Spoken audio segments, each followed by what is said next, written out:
How to find your perfect jean size on SHEIN. Step 1. Measure yourself.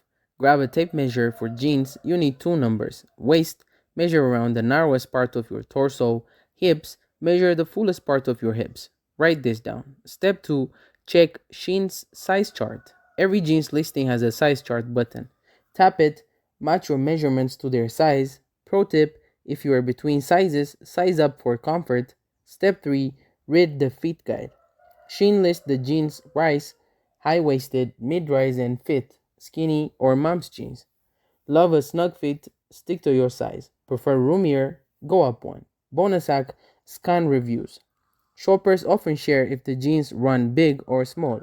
Look for photos to see how they fit real bodies. And that's it. Thank you guys for watching this video. If this video was helpful, don't forget to like and subscribe to my YouTube channel.